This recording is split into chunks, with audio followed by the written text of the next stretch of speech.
Hi everyone, this is Kerem Baran with Solar Academy. I have with me Adam Gerza of Energy Toolbase. Adam, welcome back again. Thank you. You back again. Yes, and today we're going to talk about NEM 3.0 and what it means for the commercial and industrial, the C&I market. We've done a session on what it means for the residential market a couple months ago, and today we're going to dive a little bit deeper into all the details of NEM-3 for C&I and where the proceedings are, what's when it's going into effect, and other details like that. Adam, thank you again. So can you tell us a little bit about where is NEM-3 ruling now for non-residential customers in California? Yeah, so same place as the residential. There's no distinction on resi or non-resi for, the implementation. I think the date that everybody is looking towards now is, I believe it's April 13th, somewhere right around there, 13th, 14th, again, which was like 120 days after that decision got finalized in mid-December. So that date it's incredible how close that is if you stop and think. I mean, less than 3 months away. That will be, again, the cutoff date whereby if you don't get your completed, submitted interconnection application filed, you will not have NEM-2 status. So that'll be the date to lock in your NEM-2 status. Anything after that, you're in a NEM-3 world. So is it crazy out there right now? Is it just a flurry of activity? What are you seeing in the market? I've been on calls like all day today with, industry folks, developers, a distributor. I'm always asking that same question. I think it has to be. I don't really have as much visibility on the ground because I'm not out there in front of like end customers, but I think Q1 will be very strong leading up to that cutover date because, certainly, salesmen right now are in very validly saying, hey, look, you really are, if you're, especially in a solar only application, you're way better off doing this now, locking in NEM-2 status. Right. So Q1 should be strong. And so can you summarize us like the key aspects of NEM-3 for the non-resi customers? Are there any elements that are different than resi, or is there, how does storage affect it going forward, or any other considerations for? Yeah. The key aspect, the first and foremost, most important one that we're all going to be really intimately familiar with is the hourly export model. CalSA has published some tables. We cited them. We had a big webinar a couple weeks ago, had over 1,000 attendees just talking NEM-3 and the implications. But the big one, of course, is the fact that, net billing and exported energy will be based on an hourly value. Hours are set for each month of the year, 24 hours in the day, and they also even have different hours for weekday and weekend. And that is going to determine the value of exported energy to the grid. Right. So that applies to both resi and commercial. These tables are actually the same. Oh, same rates for resi and commercial. It's interesting. Same rates for it. And each IOU has their own, unique tables. But the SDG&E avoided cost calculator values are the same for resi and commercial for those hourly exports. The one thing that residential did get was for 2 of the utilities, they had those glide path adders. The idea there is like, you to phase in and transition so we don't just fall off a cliff going to NEM-3. There are these for some period of time adders. Commercial does not have that. So the big one is certainly the export value. There's a lot of other little ones that we can get into.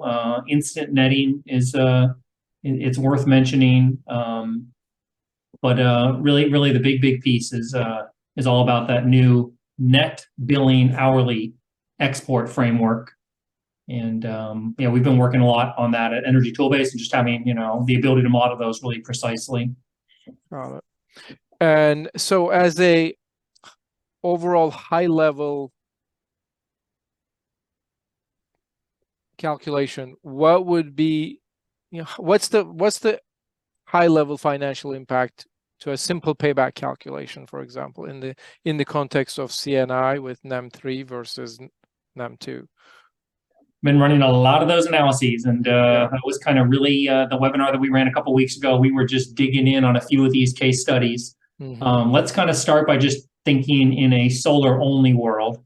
Okay, so here's let's call it typical commercial project in the PG&E territory on the B19 tariff, solar only. Everything else is equal. The only thing that's changing is the net metering tariff that you're connecting under. And you can just kind of see the impact here on how much erosion of savings we're seeing. In this case, maybe for year one bill savings, maybe about 25%. You were saving 400,000, now you're saving 300,000. And you can see how that affects. If a lot of people want to look at this in terms of some project economic metric, payback, net present value, internal rate of return. And you can see how those are influenced. So a big influencer on how much pain you're going to feel going from NEM-2 to NEM-3 is how much energy did you export to grid. So this particular case study, this is just one run that we ran. This did assume the solar system was sized at 100% of annual consumption. And almost 50% of production is exported to grid. And again, the one, I should have mentioned this earlier, the number everybody wants to know, kind of a back of the napkin number. Okay, we can look at these tables all day.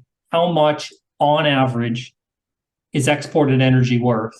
Actually, I've got a good slide for it even. It's right here. And the answer is in or around, I think the good back of the napkin number to use is 4 cents. 4 cents. It's incredible how low that is. And I think a lot of times when you look at these tables initially, you see some big values out here. But you can pretty much ignore all those because all of the exported energy is really going to occur in that, for the most part, 10 to 2 time window. And again, we run that and derive that blended average. But so in that one slide where you're showing that the payback period going from 4.8 years to 6 years or so, 6.1, approximately a 25% decrease in the financial return. This is still PV only, right? There's no storage baked into this. Got it. And how does this value proposition change if you put storage in the solution as well, from a payback period, from an IRR? Good segue. We didn't even plan this. That was my next slide. And that's exactly how, frankly, developers and installers and salespeople are thinking about it. It's like, okay, I understand this, and that squares with what Kels has been telling me. Now, okay, I want to add the battery. And really, I think, Jerem, starting in 3 months' time, this is the only comparison that matters. Because starting in mid-April, NEM-2 it's gone, and we're really not going to be talking about it much. And when you're in front of a customer, you're going to be talking about, on a solar-only project, here's what sort of savings we can achieve and what sort of payback you're looking at. Right. Or comparatively, a solar plus storage project. And so here's a good comparison of that.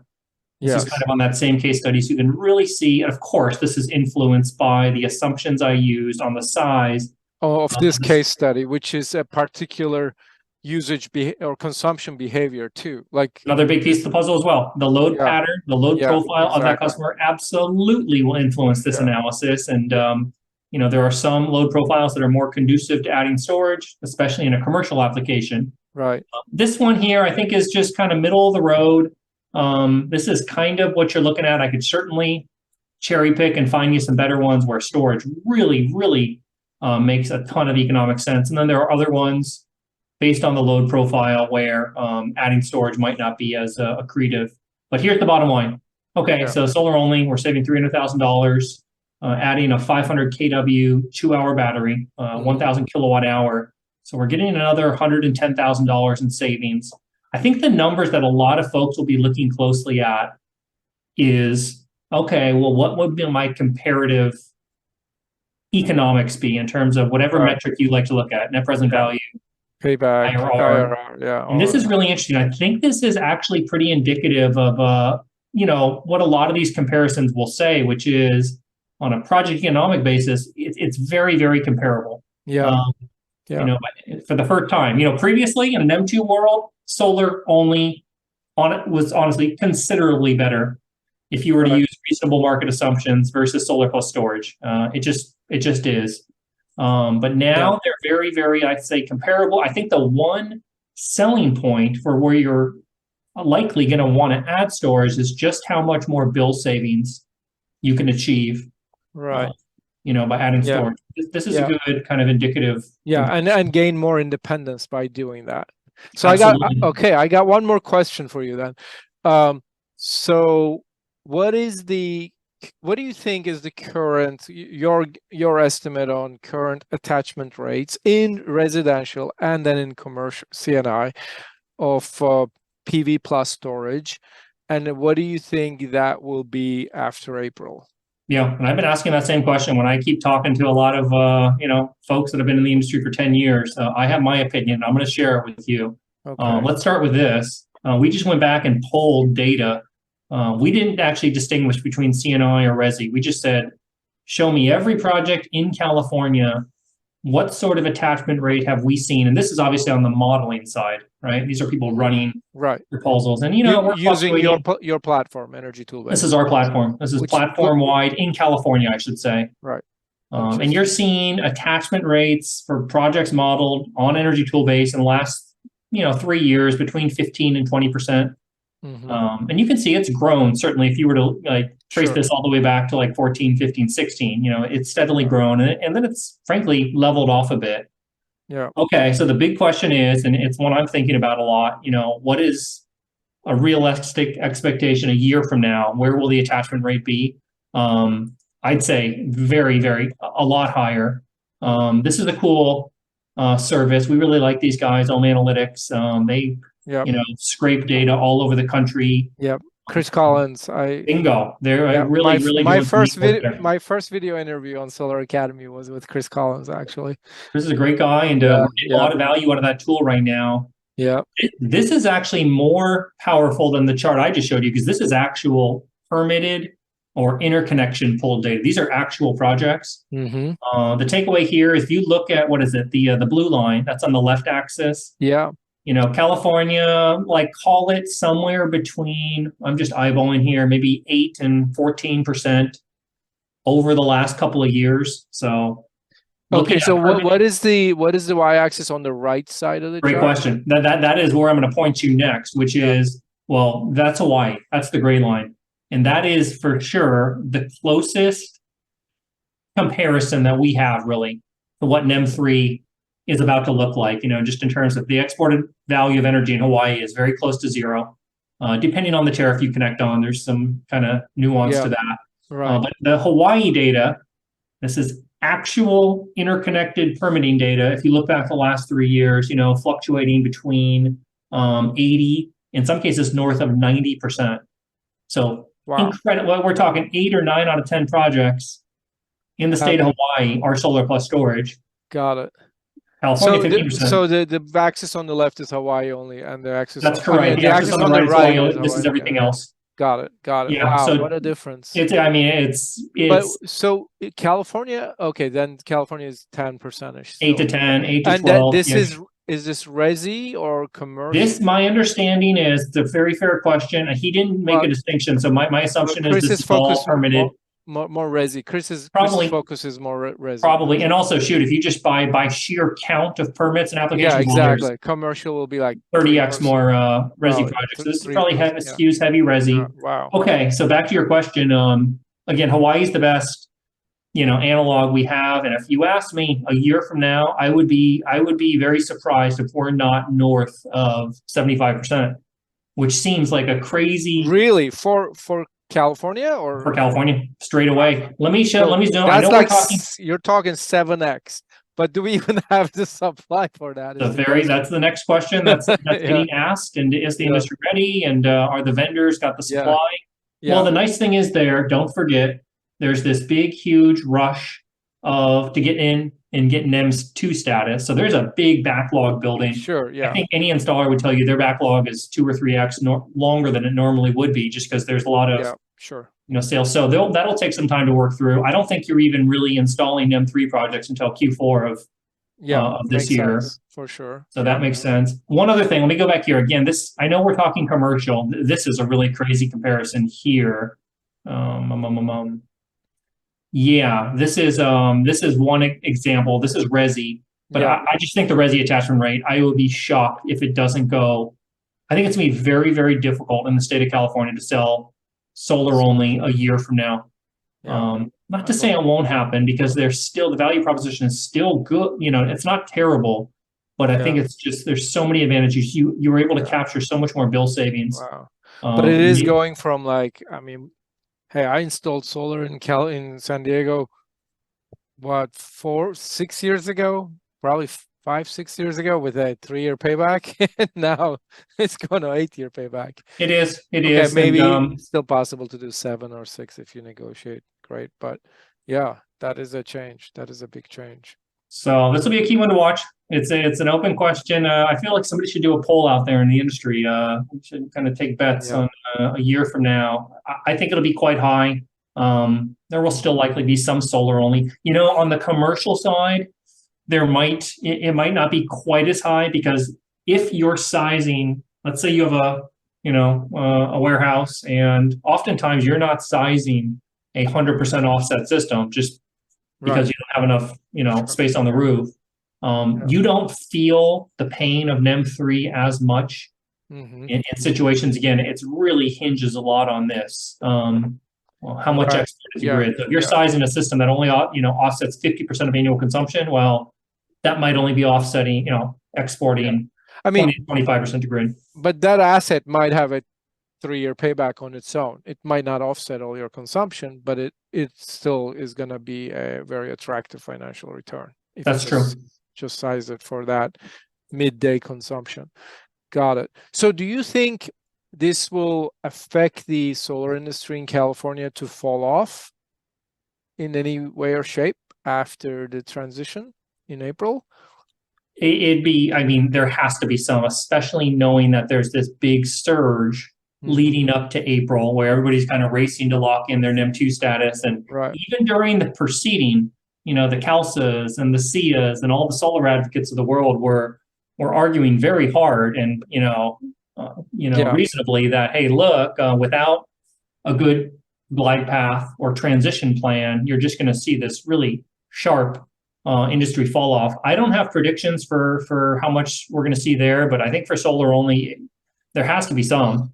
Because again, in terms of sales or in terms of deals sold, signed, I see the fall off, but I wonder if the deal, number of projects completed, installed, will that'll probably be a smoother line. And then if you compare year over year, 2022 to 2023, I wonder how numbers would look. It's a good question. Because again, there are big backlogs building right now. Right. And if you're a solar company that's doing strong business, I don't think you're really aggressively hiring crews right now. I think you're building your backlog. Exactly. You're gonna install those all and do a really good job on those, and hopefully come Q4, you're in an NEM-3 world, and your business is going to be transitioning a bit to doing a lot more solar plus storage. Yeah, and hopefully we'll have more storage supplies by then. Absolutely, and that's another point. And honestly, there's better experts out there on that question than me. I think Energy Toolbase, we do a ton of work on the commercial energy storage side of the business, and we're excited. We're ready. We're working with tier 1 vendors. Our commissioning and ops team is getting a lot more efficient at deploying these things and operating them, and so we're gonna all be forced to mature quickly, and we're excited for it. In a lot of ways, we're ready for it, and we've been looking forward, frankly, to this day, because we are excited to be deploying more storage. Nice. Any other key takeaways from NEM-3, Adam? I think the one other one that's coming up a lot, actually, I'll even show you my template really quick if I have it up. We've been building some super cool templates in Energy Toolbase. to better communicate the economics of storage. And this is a really cool one. I'll keep this short and sweet right here. Yeah, it's definitely a complicated challenge to communicate the value of storage along with PV. It is, and just, the mechanics of NEM-3 and this concept of net billing. So we spent a lot of time building out this template. This is live in our gallery, just kind of a little explainer on all, the specifics of NEM-3. So let me just walk you through this. It's pretty short and sweet. Okay, we're just really transparently showing a customer what their current usage and current bill is. A lot of people like to think in terms of blended values. I like looking at this, especially in a commercial setting, the breakdown between energy and demand costs. Okay, now we're stepping into our solar project. We're really, really excited for this proposal document template that our team built and we just recently launched. And I think a lot of contractors and developers are really going to appreciate and value this. And the whole idea here is to just let them clearly communicate the mechanics of NEM-3, of net billing to their end customer and what the savings of the project is. So, starting with a little primer, NEM-3 explained, but here's really the meat of it. So we just start with a page that's just showing the customer their historical usage and cost of energy. It's nice to at least kind of have a blended value. Yeah. Of course, very specific to their load profile, their rate tariff. This is very customer specific. Okay, now we're into this is a really useful way, and folks are going to get familiarized thinking in these terms, which is, okay, I've sized my solar system. How much, this is a residential project for this one, I just have to bring up, how much of that energy, that solar production exports to grid? Yep. That's not a typo. In this case, almost 60% of production exports to grid, whereas 41% reduces exports. Yep. And then, or 41% is consumed as is produced. That's exactly right. Yeah, it would be. Yeah, right. That's exactly right. Yep. That's the way to think about it. Yep. And then separately, this is a really nice thing. Okay, now we're looking at adding storage. And okay, when I originally did the system with solar only, almost 60% of my production exports to grid. I'm adding a battery here. This is just one, I believe, power wall on this particular case study. How much post storage is exporting to grid? And then, just having a good breakdown to see. So back to your question, what are their big takeaways? This is the other really big takeaway for me, which is if you were to draw a pie chart of where the total savings of a project comes from. For this particular run, it was $3,900 year one. In a NEM-3 world, storage captures a lot more of that pie chart of savings. In this case, it's like literally 55%, 45%. Okay. In a NEM-2 world, storage was, I don't want to say an afterthought, but it was small. It was 10, 20%. Exactly. Yeah. So it is it was a peace of mind thing. Now that's exactly correct. Now it is front and center as an economic thing. And it's like, wow, without it, you just can't reduce that bill much. So I think that's one of my other big takeaways. This applies for residential projects, commercial projects. I think storage captures a lot more of the bill savings. And, again, we're bullish for storage. We're bullish for attachment rates. And it's a big takeaway. One more question, Adam. I remember when we talked about the residential case study, the dollar per kilowatt hour rate we used for storage was quite high. It was over $1,000, I think we were using. What is that approximate cost in commercial setting? Like in your models, in your case studies? Great question. In my case study, and we modeled this conservatively for the 500 kW, 1,000 kilowatt hour. That's a pretty good size commercial battery. That's a mega pack, essentially. That's roughly around a mega pack, 500 kW 2 hour, 1,000 kilowatt hour. We had that modeled at $1,100 per kilowatt hour installed. So I think that's expensive, but I'm glad you think that, because I would love for that value to, somebody to be able to install that at $900 a kilowatt hour installed and still make money as a developer, installer, EPC. because the economics will be that much better. And certainly, I don't know when, because there's, we're still facing the supply crunch on the storage prices are not dramatically dropping right now, but you play that out over the mid or long term, of course those come down. And that makes the economics more compelling to the end customer, which that's always what I'm optimizing for and what I hope to see. Yeah. Great. Okay. Well, thank you very much for this wealth of information, Adam. Thank you very much for your time. Thanks for having me as always, Karen.